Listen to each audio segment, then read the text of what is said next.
So hi aspirants, welcome back my YouTube channel. आप सभी का मेरे चैनल पे स्वागत है। आज की इस वीडियो में हम बात करेंगे हमारे इंडियन कॉन्स्टिट्यूशन के आर्टिकल 54 के बारे में, जो कि राष्ट्रपति के निर्वाचन से संबंधित है। तो जैसा कि आप सभी जानते हैं कि हमारे राष्ट्रपति साहब का जो निर्वाचन होता है वह निर्वाचन मंडल के निर्वाचित सदस्यों द्वारा होता है, जिसमें राज्यों के विधानसभाओं से निर्वाचित सदस्य होते हैं और साथ ही संसद के दोनों सदनों यानी कि लोकसभा राज्यसभा से निर्वाचित सदस्य होते हैं जो राष्ट्रपति के निर्वाचन में भाग लेते हैं। तो इतना तो सभी लोग जानते हैं कि राष्ट्रपति साहब का निर्वाचन कैसे होता है। तो संसद के दोनों सदनों से और साथ ही राज्यों की विधानसभाओं से निर्वाचित सदस्यों द्वारा होता है, ठीक है। और किस प्रकार से होता है, तो यह एकल संक्रमणीय पद्धति के द्वारा होता है और साथ ही अनुपातिक प्रतिनिधित्व प्रणाली के आधार पर होता है, ठीक है। तो हम इसके बारे में समझेंगे कि एकल संक्रमणीय पद्धति होता क्या है और अनुपातिक प्रतिनिधित्व होता क्या है, ठीक है। तो इस चीज़ को आप लोग थोड़ा सा ध्यान से समझिएगा, नहीं तो कन्फ्यूजन बहुत होगा। सबसे पहले मैं बता दूं कि राष्ट्रपति के निर्वाचन में जितने भी प्रत्याशी लोग खड़े होते हैं, उनमें से जो प्रत्याशी हारता है उसके वोटों को जीतने वाले प्रत्याशी को दे दिया जाता है और मतगणना की चरण से हारने वाले प्रत्याशी को बाहर कर दिया जाता है। ये ही होता है एकल संक्रमणीय पद्धति, ठीक है। यानी कि राष्ट्रपति के निर्वाचन में जो प्रत्याशी हारता है उसके वोटों को जीतने वाले प्रत्याशी को दे दिया जाता है, जिससे कि वोट बर्बाद नहीं होता और साथ ही अनुपातिकता बनी रहती है, ठीक है। तो ये तो बात हो गई एकल संक्रमणीय पद्धति की। अब देखो अनुपातिक प्रतिनिधित्व प्रणाली क्या होता है।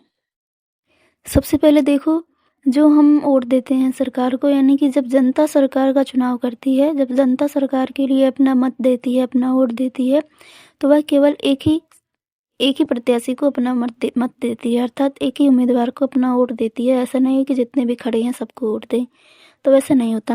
लेकिन जब राष्ट्रपति का निर्वाचन होता है तो राष्ट्रपति के निर्वाचन में जितने भी प्रत्याशी खड़े होते हैं, जितने भी उम्मीदवार खड़े होते हैं, उन सबको अनुपात के रूप में वोट दिया जाता है। तो इस चीज़ को आप लोग ध्यान रखिएगा।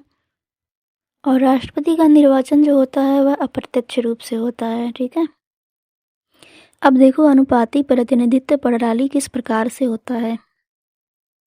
देखो, राष्ट्रपति के निर्वाचन में जिस प्रत्याशी को जिताना रहता है उसे अपना पहले नंबर का वोट दिया जाता है, ठीक है। तो यही चीज़ है इसमें। तो आप लोग नोट्स में देखेंगे कि मान लो कि राष्ट्रपति के निर्वाचन में 3 प्रत्याशी खड़े हुए हैं, ए, बी व सी, ठीक है। नोट्स में देखेंगे तभी समझ में आएगा। तो 3 लोग खड़े हुए हैं राष्ट्रपति के निर्वाचन में, ए, बी व सी। अब मान लो कोई व्यक्ति है जो ए को कम पसंद करता है तो उसे अपना तीसरे नंबर का वोट दिया, बी को भी कम पसंद करता है तो उसे भी दूसरे नंबर का वोट दिया, लेकिन सी को वह व्यक्ति जिताना चाहता है, इस वजह से उसे अपना पहला वोट दिया, अर्थात पहले नंबर का वोट दिया, ठीक है। इसी तरह से कोई दूसरा व्यक्ति आया जो ए को कम पसंद करता है, जिस वजह से ए को उसने अपना दूसरे नंबर का वोट दिया, और बी को जिताना चाहता है जिस वजह से वह अपना पहला वोट बी को दिया, और सी को भी कम पसंद करता है, या फिर कहे कि सी को ना के बराबर पसंद करे और उसे जिताना ही ना चाहे, जिस वजह से उसने सी को तीसरे नंबर का वोट दिया, ठीक है। इसी तरह से कोई तीसरा व्यक्ति आया जो ए को जिताना चाहता है तो उसने अपना पहला वोट ए को दिया, और बी को कम पसंद करता है तो बी को दूसरे नंबर का वोट दिया, और सी को भी कम ही पसंद करता है या फिर जिताना ही ना चाहे तो उसे तीसरे नंबर का वोट दिया, ठीक है। तो राष्ट्रपति का निर्वाचन अनुपात के रूप में इसी तरह से होता है, जिस प्रत्याशी को जिताना होता है उस प्रत्याशी को पहले नंबर का वोट दिया जाता है। देखो, राष्ट्रपति के निर्वाचन में जिस प्रत्याशी को सबसे ज़्यादा संख्या में पहले नंबर का वोट मिलता है वही प्रत्याशी राष्ट्रपति बनता है। पहले चरण की मतगणना में 3 प्रत्याशी खड़े हुए थे, लेकिन यहाँ पे मतगणना बराबर हो गई है, अर्थात ए, बी, सी तीनों प्रत्याशियों को देखो पहला वोट बराबर की संख्या में प्राप्त हुआ है, जिस वजह से यहाँ पे यह निश्चित नहीं किया जा सकता कि कौन जीता कौन हारा है, ठीक है। यहाँ पे बराबर हो गया है। अब दूसरे चरण की मतगणना में भी सेम वही प्रक्रिया रहेगा, वही प्रोसेस रहेगा। देखो, ए को पहले नंबर का वोट 2 बार मिला है, बी को भी पहले नंबर का वोट 2 बार मिला है, और सी को पहले नंबर का वोट केवल एक ही बार मिला है, जिस वजह से यहाँ पे सी को निकाल दिया जाएगा, अर्थात सी प्रत्याशी को, सी उम्मीदवार को यहाँ से निकाल दिया जाएगा, ठीक है।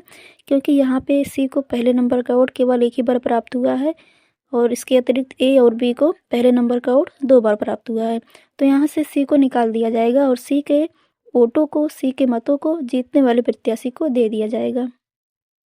इसी तरह से तीसरे चरण की मतगणना होती है, तो यहाँ पे भी ए को देखो पहले नंबर का वोट 2 बार मिला है, बी को पहले नंबर का वोट 2 बार मिला है और सी को तो देखेंगे ही नहीं क्योंकि इसे दूसरे चरण में निकाल दिया गया है, यानी किसी की काउंटिंग नहीं करेंगे हम। तीसरे चरण की मतगणना में ये देखेंगे कि दूसरे नंबर का वोट सर्वाधिक संख्या में किस प्रत्याशी को प्राप्त है। तो देखो यहाँ पे दूसरे नंबर का वोट ए वाले प्रत्याशी को एक ही बार प्राप्त है, बी प्रत्याशी को दूसरे नंबर का वोट 3 बार प्राप्त है, जिससे कि पता चलता है कि यहाँ पे जीत किसकी हुई है, बी की जीत हुई है। तो यही है अनुपातिक प्रतिनिधित्व प्रणाली का सारा प्रोसेस। तो उम्मीद करती हूँ कि आप सबको सारी चीज़ें समझ में आ रही होंगी। अगर समझ में आ रही होंगी तो मेरे वीडियो को लाइक कीजिए, कमेंट कीजिए, शेयर कीजिए। मिलते हैं नेक्स्ट वीडियो में नेक्स्ट आर्टिकल के साथ।